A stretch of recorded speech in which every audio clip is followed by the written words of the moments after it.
La historia del espionaje. Episodio 2.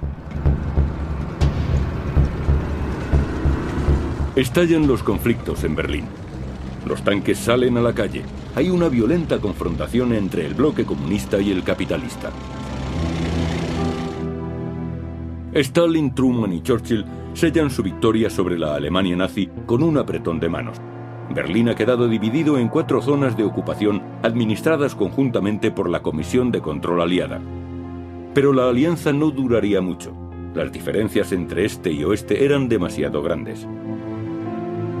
El director del servicio secreto soviético, Lavrentiy Beria, visita las ruinas de Berlín. Una nueva guerra va a comenzar, la Guerra Fría. Esta vez, los agentes de los servicios secretos estarán en primera línea. Tras la Segunda Guerra Mundial, los espías alemanes contactaron con los estadounidenses y muchos se llevaron archivos oficiales consigo. Entre los desertores hubo un general del ejército de Hitler que había rescatado 50 cajones de documentos sobre el Ejército Rojo.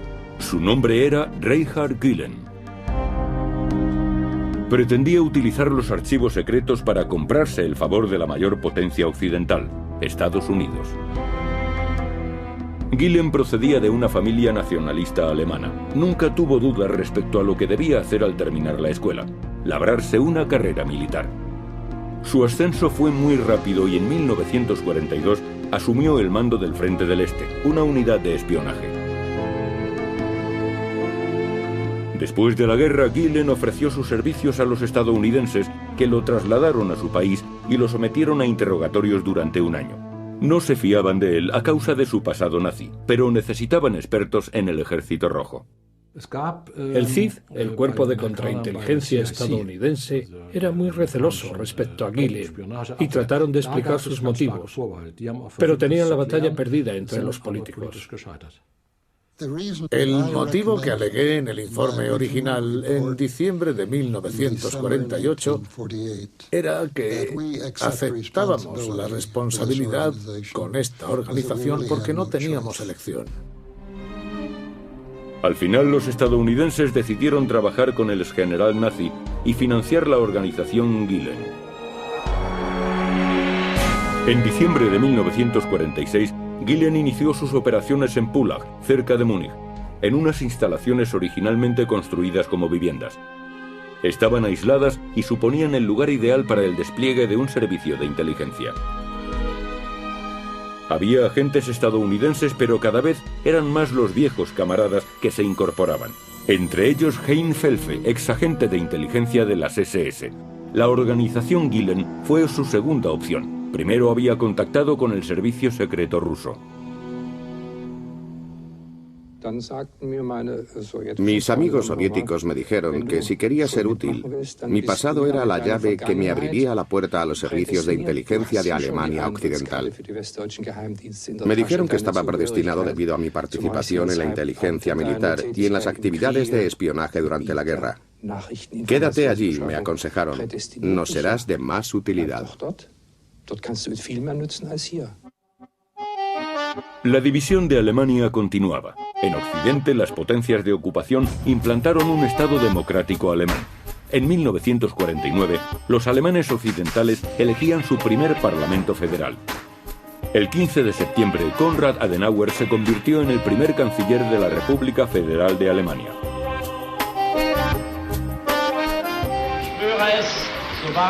Adenauer percibió que la principal amenaza contra la nueva república era la Unión Soviética. En octubre de 1949, la potencia de ocupación en Alemania del Este estableció la República Democrática Alemana, una democracia popular al estilo de la soviética.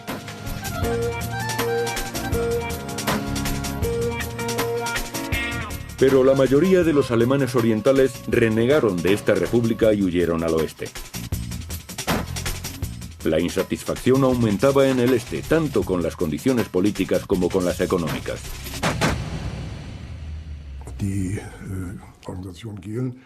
Debido a la situación en la que se encontraban, la organización Gehlen prosperó mucho en aquella época. Una de las formas de demostrar el descontento y la oposición dentro de la República Democrática Alemana era trabajar para la organización Gehlen.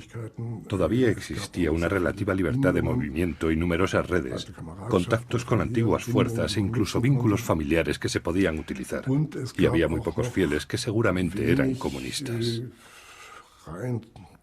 Por eso el régimen de la RDA seguía necesitando burgueses cualificados, como se les conocía por entonces, y fue relativamente fácil reclutarlos.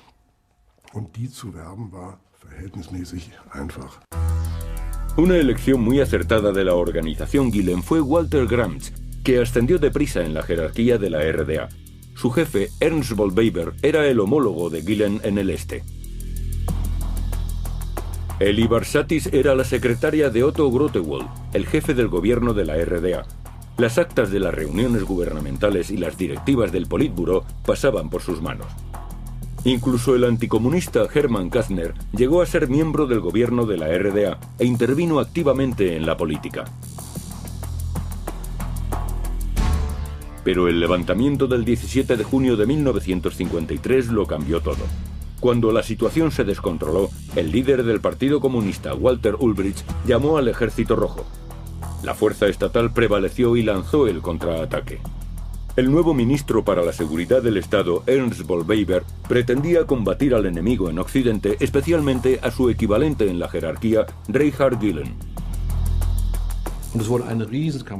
Comenzó una encarnizada campaña para difamar a Gehlen y todo lo que le concernía. Atacó su organización, su trabajo y su persona con métodos propagandísticos. El agente doble Hans-Joachim Geyer le denunció ante la prensa. Zum Zeichen meiner Aufrichtigkeit übergebe ich alle Geheimdokumente, die sich in der Westberliner Spionagedienststelle X9592 der Spionageorganisation Gehlen befanden, den zuständigen Organen der Regierung der Deutschen Demokratischen Republik. Reveló información sobre la estructura y la metodología de la organización Gehlen. Cientos de sus agentes fueron arrestados. Eli Barsatis, la secretaria de la oficina de Otto Grotewohl, fue acusada de espionaje y ejecutada en 1955. Fue un duro golpe para la organización Gehlen. Únicamente Graf y Kastner consiguieron llegar a Occidente.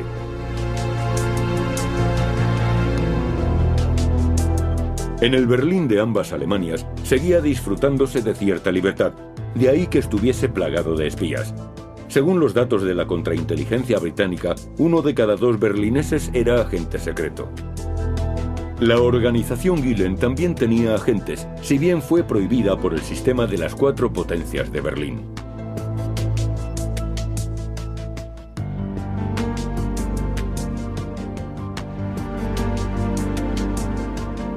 Los agentes occidentales estaban interesados en el cuartel general de Berlín Karlshorst, centro de inteligencia de los soviéticos en Alemania. Un agente británico descubrió que las llamadas del cuartel general de Karlshorst pasaban por los cables del Reichspost, el antiguo servicio postal. Pinchando esos cables tendrían acceso al tráfico telefónico militar de toda la esfera soviética. Los británicos cavaron un túnel para pinchar los cables, una operación que ya había sido un éxito en Viena. Las transcripciones de las conversaciones eran analizadas por el servicio secreto en Londres. El director del departamento a cargo era George Blake. En la Segunda Guerra Mundial, Blake colaboró con la resistencia en Alemania y Holanda. Reclutado por los británicos, fue enviado a Corea a principios de los 50 para implantar una red de espías. Allí tuvo ocasión de experimentar los horrores de la guerra.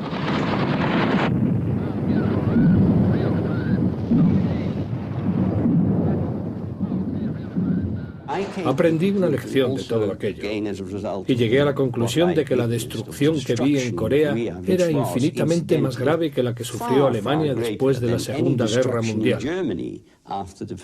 Yo fui testigo de ambas catástrofes. De hecho, he perdido mi fe en la religión cristiana. No era un observador neutral, No lo experimenté como un hombre imparcial.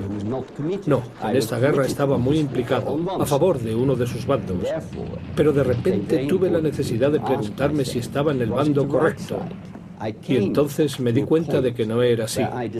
Estaba en el lado equivocado. Blake fue capturado por los norcoreanos. En el campo de prisioneros, sin que lo supieran sus compañeros, estableció contacto con el servicio de inteligencia soviético. En abril de 1953, Blake aterrizó en el aeropuerto de Londres junto con otros prisioneros repatriados de la Guerra de Corea. Lo recibieron como a un héroe. Nadie sospechaba que se había convertido en espía soviético. El servicio secreto lo puso a la cabeza del departamento. El proyecto más importante por entonces era la Operación Gold, el túnel que planeaban excavar en Berlín. Para financiarlo, los británicos necesitaban a los estadounidenses. En el distrito Rudow de Berlín Occidental, los cables pasaban 200 metros por detrás de la frontera del sector soviético. Los estadounidenses levantaron construcciones que simulaban ser puestos de radar e iniciaron las obras del túnel. Estuvieron cavando durante 18 meses sin saber que George Blake ya había traicionado la operación. Me resultó muy sencillo transmitir aquella información. De hecho, se trataba de un plan muy sencillo y los datos eran muy fáciles de comprender. Solamente tuve que enseñarles la frontera, la Schönenfelder-Schoss, y les dibujé un boceto. Había un cementerio a la derecha del túnel, y ese cementerio podía utilizarse como un punto de referencia. Era un lugar ideal. Me sirvió para indicarles todo. Tracé una línea desde la frontera hasta más allá del cementerio y hacia la carretera bajo la cual pasaban los cables. Muy sencillo.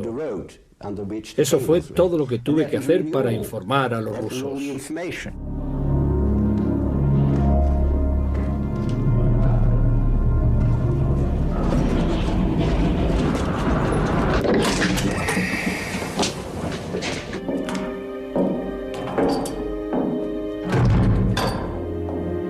There they are, Soviet telephone lines.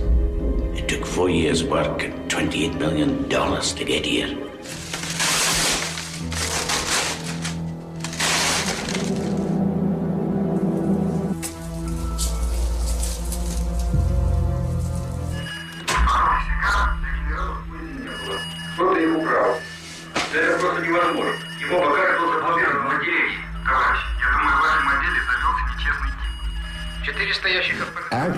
En realidad, hasta el año 1958 no se pudo utilizar toda aquella información y elaborar informes con el material que se extrajo de las líneas del túnel. En Moscú muy pocos sabían de aquella operación. Proteger al espía número 1 del KGB, George Blake, era la mayor prioridad. Durante 11 meses, los británicos estuvieron escuchando a los rusos con su consentimiento. El KGB planeó minuciosamente el descubrimiento casual del túnel y representaron una fingida indignación ante la prensa mundial, todo con fines propagandísticos. Los periodistas de todo el mundo inspeccionaron el túnel en Altklinik, Berlín. Cerca de la frontera en territorio de la RDA, los estadounidenses habían construido una central subterránea desde donde pinchaban las líneas telefónicas soviéticas y alemanas. La prensa occidental reaccionó guardando silencio. Sus representantes exploraron el pasadizo secreto. En 1956, la organización Gulen fue reasignada al gobierno de la República Federal con el nombre de BND, un cambio gratificante para Gulen. Las organizaciones competidoras quedaron desmanteladas. Pero la contrainteligencia estadounidense seguía vigilando el nuevo servicio. Temían que había un agente doble infiltrado. Las sospechas no tardaron en recaer en un hombre, Heinz Felfe, conocido como Hans Friesen. Desde su incorporación a la organización Gulen en 1951, la trayectoria de Felfe había sido brillante y llegó a ser nombrado jefe de contraespionaje en 1958. Los soviéticos habían impulsado voluntariamente la carrera de Felfe, suministrándole material con el que impresionar a Gulen. Eso daba la posibilidad al KGB de introducir información que confundiera al otro bando. Así conseguían engañarlos. El trabajo de los servicios secretos no solo consiste en iluminar a su bando, sino también en dejar a oscuras al enemigo. No hay duda de que los soviéticos supieron aprovechar esta oportunidad. En 1961, Felfe fue delatado por un desertor. Su arresto supuso un duro revés para el BND y su jefe Reinhard Gillen. El daño fue tremendo. Era la primera vez que la organización, o mejor dicho, la BND, como ya se la conocía, tenía que enfrentarse a la traición de uno de sus hombres. Psicológicamente aquello tuvo graves consecuencias. Además, Felfe también reveló muchas fuentes de la BND. Alemania Oriental también creó un servicio secreto. Sus principios fueron modestos, pero se convirtió en un importante organismo. Ninguno de nosotros había recibido formación específica como agente de inteligencia. Algunos tenían experiencia como conspiradores de la resistencia contra el régimen de Hitler, o habían estado en la Guerra Civil Española luchando contra Franco.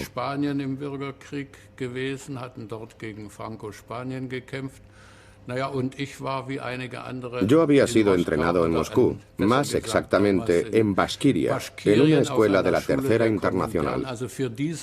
Me prepararon para la conspiración, no para labores de inteligencia, sino para tareas políticas en la Alemania nazi.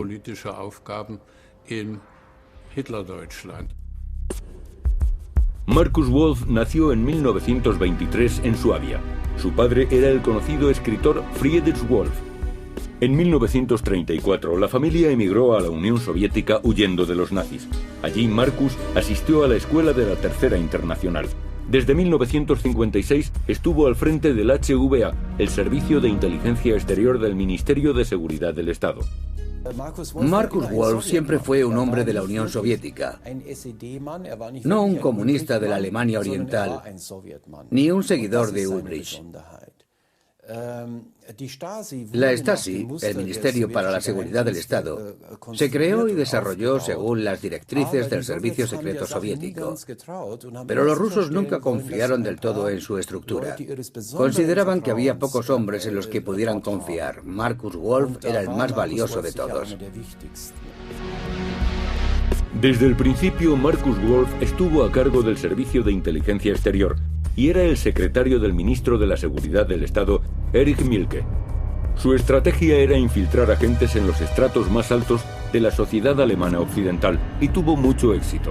Gestionaba sus 4.000 agentes en el extranjero con la precisión de un jugador de ajedrez.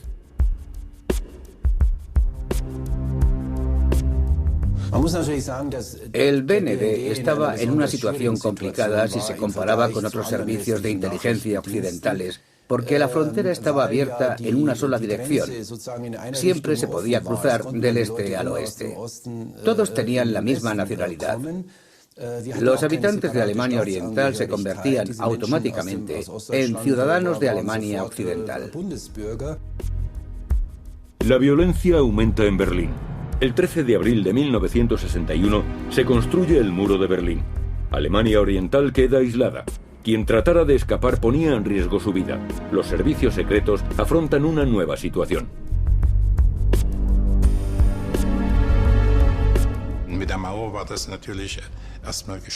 El muro lo aislaba todo, incluso para nosotros.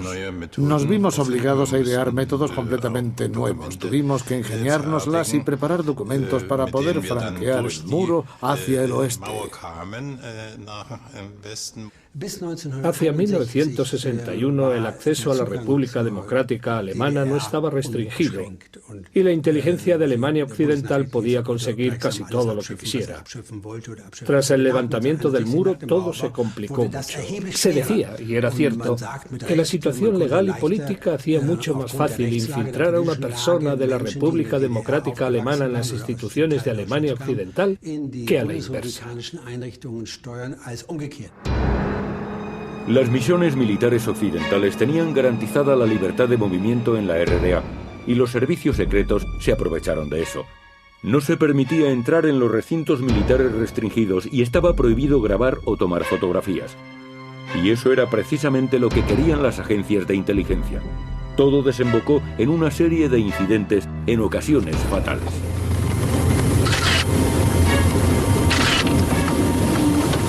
Reculez, vite, vite, vite, vite, reculez, reculez. Démerdez-vous, reculez, bordel. Reculez à fond, tout droit, à fond. Encore. Voilà. Genossen, ihr werdet nicht oft besungen, nun ja, das wäre taktisch nicht klug. Günther Guillaume sale de la cárcel en Alemania Occidental y vuelve a Alemania Oriental. El jefe de espionaje, Markus Wolf, fue en persona a dar la bienvenida al más eficaz de sus agentes. Günther, willkommen daheim. Danke dir für alles. Wir danken dir, Günther. Erstmal herzlich willkommen. Alles Gute zu Hause. Gut, dass die lange Zeit nun endlich zu Ende ist. La infiltración de Guillaume en la Cancillería de Alemania Occidental, mucho antes de que él mismo fuera nombrado canciller, se produjo sin que nosotros interviniéramos prácticamente en nada. En 1956, Günther Guillaume y su mujer se trasladaron a la República Federal. Regentaban una tienda en Frankfurt hasta que, por órdenes de la Stasi, Günther se unió al Partido Socialdemócrata. Rápidamente fue subiendo peldaños en la jerarquía. Me acuerdo perfectamente de que Markus Wolf me aconsejó que me uniese a alguien que me llevara hasta Bonn. Willy Brandt fue elegido canciller federal en 1969. Su nueva política hacia el bloque del Este llevó a una distensión también con Alemania Oriental. Tras el éxito de Brandt, el espía de Alemania Oriental, Günther Guillaume, se convirtió en su asistente personal en 1972. Nunca existió ningún tipo de convención ni de código de honor entre los espías que les prohibiera vincularse a jefes de Estado o de gobierno. Guillaume fue arrestado en 1974. Brandt asumió la responsabilidad y dimitió. Fue una espectacular operación de espionaje y un objetivo político propio de los alemanes orientales. Hay ciertas cosas que hoy sabemos con absoluta seguridad, como que en conjunto, no como individuos particulares, sino en conjunto, todos nosotros fuimos infrautilizados por el antiguo partido y por los líderes del Estado.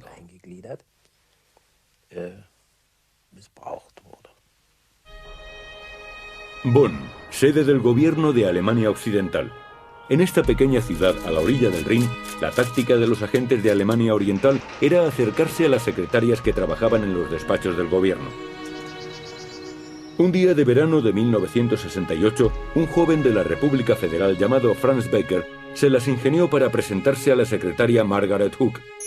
Ella trabajaba en la oficina de la Presidencia Federal, pero no consideraba que su puesto fuera tan relevante. En el despacho del presidente no ocurre nada realmente trascendente. Eso creo. El presidente federal es uno de los funcionarios mejor informados del Estado, así que sus secretarias y el resto del personal tenían acceso a información muy valiosa para los demócratas. Yo manejaba muchos documentos. Sabía que algunos de esos documentos eran confidenciales. Y sí, alguna vez hice copias de más. Durante sus 15 años de actividad como espía, más de 1 millar de documentos pasaron por las manos de Margaret Hook, incluidos secretos de Estado. No reconoció o no quiso reconocer la trascendencia de tales documentos. Formaban parte de su trabajo, declaró. Es gab das sogenannte Romeo-System der DDR. Alemania Oriental había diseñado lo que llamaban Estrategia Romeo. Los agentes tenían una misión especial: establecer contacto con mujeres mayores y solas, particularmente de los alrededores de Bonn, Bruselas, Luxemburgo o de la sede de la OTAN, y forjar una amistad con ellas, con vistas al matrimonio o al romance. Un sistema como el Romeo solo podía existir en un país dividido, con un idioma, una historia y una cultura comunes. Era mucho más fácil para los espías engatusar a las mujeres.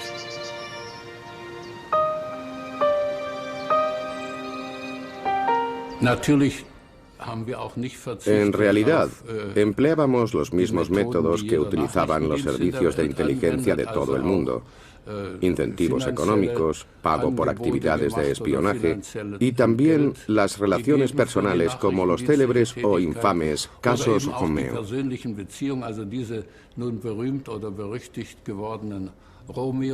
El término no fue idea nuestra, lo acuñó la prensa. Ni tampoco teníamos academias Romeo en las que los hombres recibieran una formación especial a tal efecto. Sin embargo, es verdad que el método funcionó. Estos métodos Romeo eran propios sobre todo de la HVA, el servicio de espionaje exterior de la RDA. Con el tiempo fueron perfeccionándose, conocían perfectamente las técnicas y sabían cómo conducirse. Para facilitar a Margaret Hook su trabajo como espía, Frank Becker le proporcionó una herramienta muy particular. Se trataba de un pintalabios como otro cualquiera, pero cuando lo girabas se convertía en una cámara. Franz me enseñó cómo se manejaba. Era muy sencillo. Y sí, evidentemente fue un instrumento que utilicé en más de una ocasión. El pintalabios tenía un orificio en la parte inferior, el objetivo. La secretaria colocaba la cámara en posición vertical sobre el documento que deseaba fotografiar. Después giraba la barra hasta oír el clic, señal de que ya había sacado la foto. Al girar la barra en sentido contrario, la película corría y el disparador se cerraba. Una operación dirigida por ordenador en 1985 dio con el nombre de Frank Becker. El sistema lo reconoció como una identidad falsa, pues el verdadero Frank Becker vivía en África. Los datos revelaron un vínculo con Margaret Hook. Comprobamos si Frau Hook y él eran parientes, pero no constaba. Así que recurrimos a los métodos habituales de inteligencia: el seguimiento o, con autorización oficial, la intervención de sus llamadas. Margaret fue desenmascarada y arrestada. El juicio se celebró en Düsseldorf en 1987. Aún hoy, asegura que no era una espía y está convencida de que su sentencia fue excesiva. Ella simplemente hizo unas copias. Me condenaron a 8 años por traición. 8 años. Otras opciones de Alemania Oriental eran los estudiantes de izquierdas.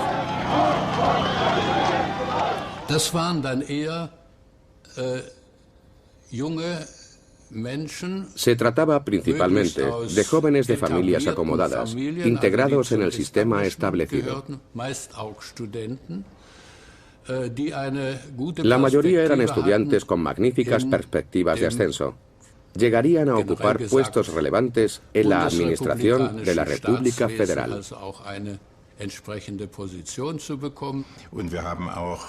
Conseguimos captar a muchos chicos de esa generación.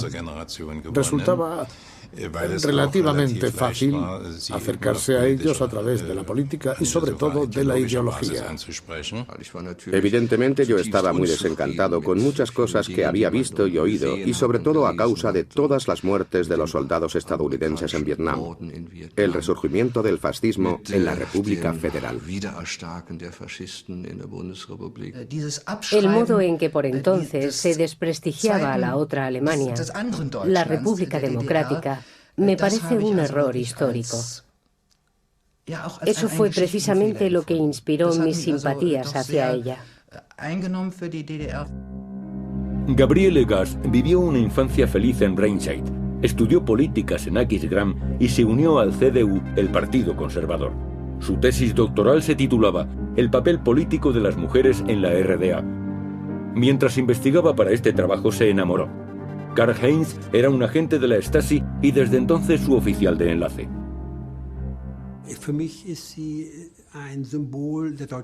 En mi opinión, Gabriel es el símbolo de la división de Alemania.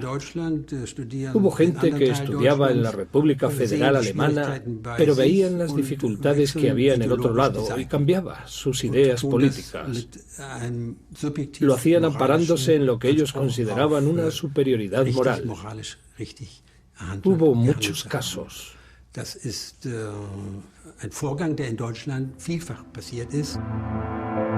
En los años 70, Gabriele Gast solicitó unirse al BND. Sus referencias eran buenas. Pasó todos los controles de seguridad y consiguió el trabajo. Durante 17 años informó a la RDA desde la inteligencia de Alemania Oriental y le resultó increíblemente fácil. Los controles en el BND no eran particularmente peligrosos. Eran siempre iguales, así que no tardé en aprenderme el funcionamiento. En general, solían revisar los maletines que llevaban los hombres y los bolsos de las mujeres. Sin embargo, si una mujer pasaba con un maletín, nunca la obligaban a mostrar su contenido.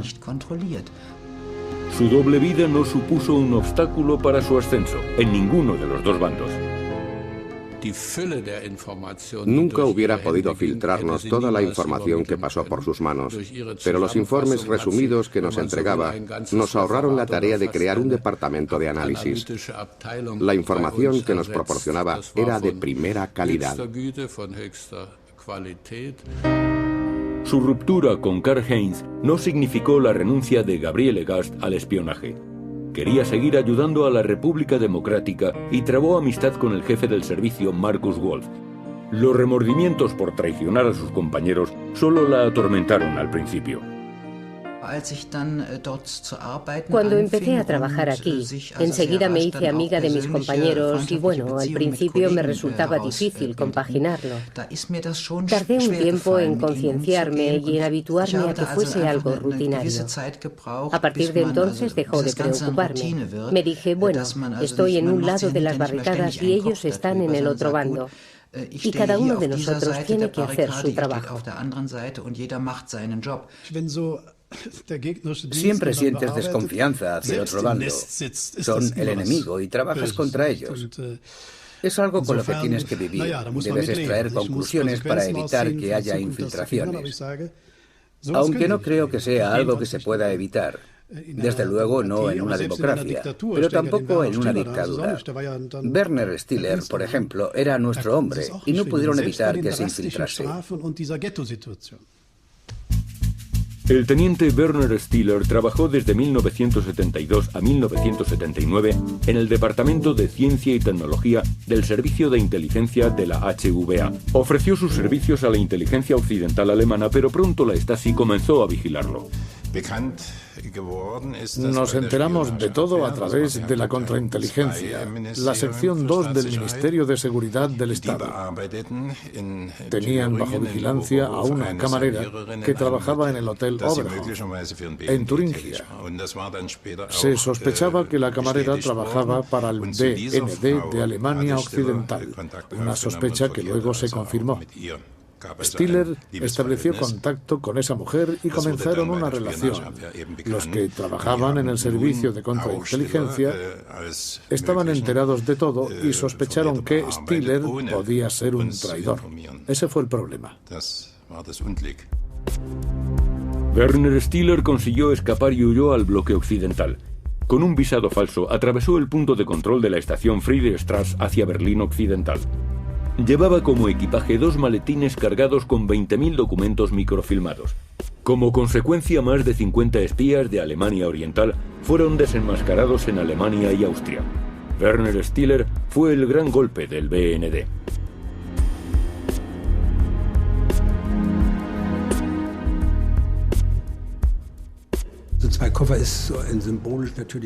Aquellos 2 maletines son algo simbólico en realidad.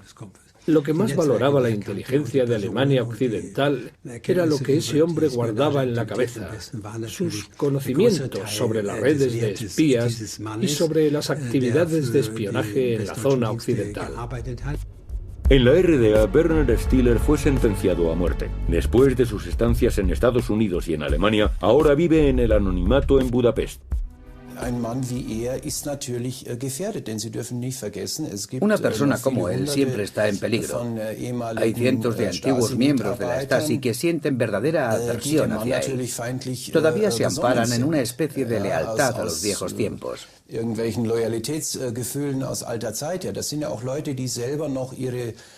Conservan sus antiguas convicciones y aún creen aquella propaganda, así que perfectamente podrían representar una amenaza para individuos como Stiller. No es la primera vez que alguno de estos desertores es asesinado.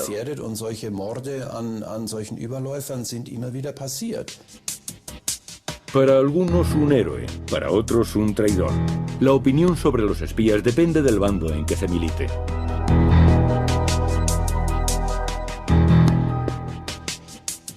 Cuartel general de la OTAN en Bruselas. Aquí, un hombre puso en jaque a toda la Alianza para la Defensa Occidental. Conocido como agente Topaz, proporcionó a la RDA documentos de la más alta clasificación de seguridad, los llamados MC-161. MC-161 es una nomenclatura en clave. Se refería a todo lo que la OTAN, o los miembros de la OTAN, sabían acerca de los países que formaban el Pacto de Varsovia y, en especial, de la Unión Soviética.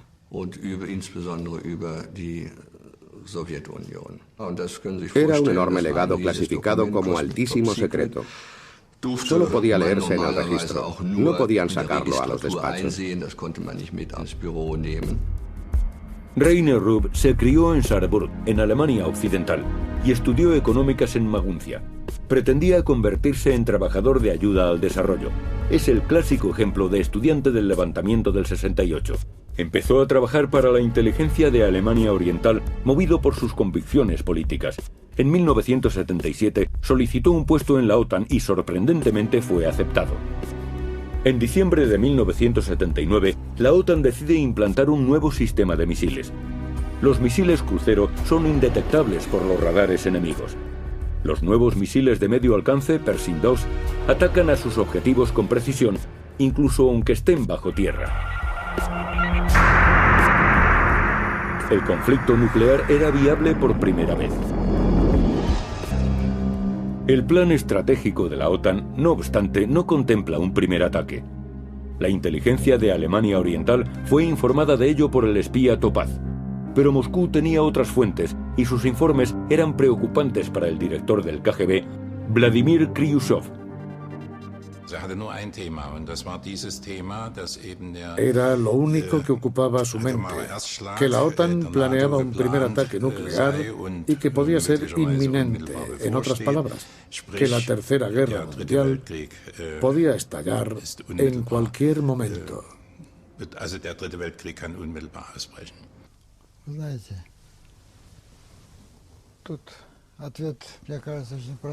Era lógico que reaccionásemos así. Cuando el representante del gobierno estadounidense afirma que no se puede descartar un primer ataque nuclear, entonces, ¿qué se supone que debemos pensar? Lo más normal era suponer que la amenaza nuclear ya estaba presente en las mentes de los estadounidenses, incluido el primer ataque. No podíamos pensar otra cosa.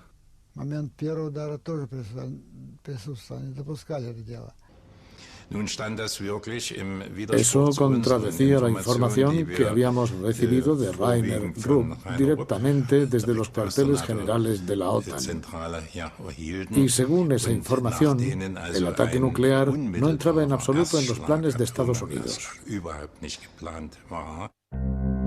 ¿Acaso la traición de Rainer Rupp, alias Topaz, evitó otra guerra mundial? Eso opina, según este espía, el exdirector de la CIA para Europa del Este.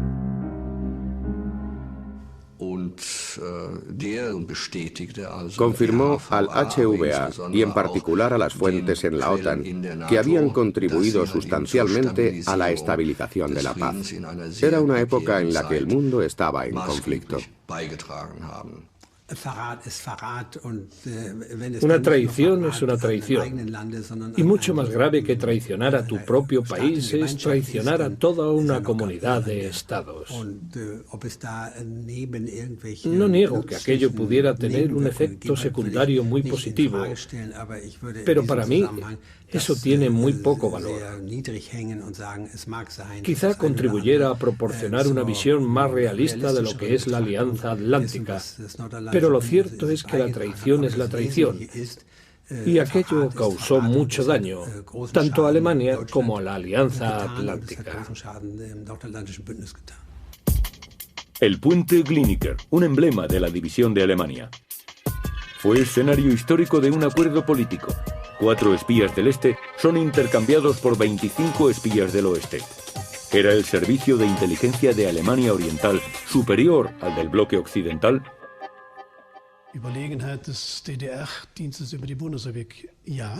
Sí, pero por unos motivos muy concretos. La RDA no tenía límites, no respetaba límites en el plano de la vigilancia ni de la intervención de las llamadas telefónicas. Las líneas telefónicas del bloque occidental estaban pinchadas. La gente interceptaba el correo de sus propios vecinos en cuanto se sospechaba que alguien se apartaba del partido. Se le ponía bajo vigilancia. No podían moverse. Los seguían a todas partes. Son métodos de una dictadura que, en democracia, no pueden aplicarse por suerte. 9 de noviembre de 1989. La caída del muro de Berlín.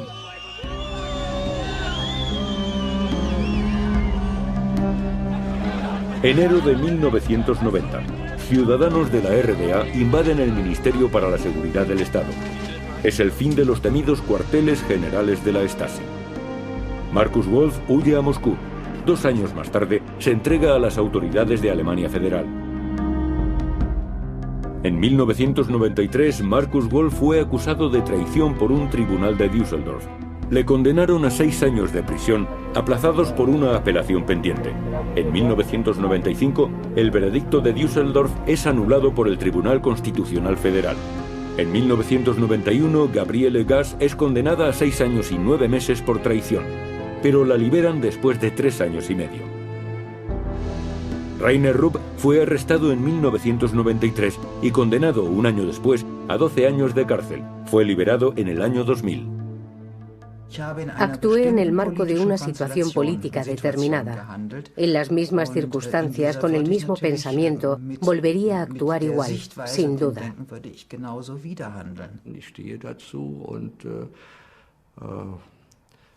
No me arrepiento de nada de lo que hice, y en la misma situación volvería a hacer lo propio. Me mantengo firme en mis convicciones.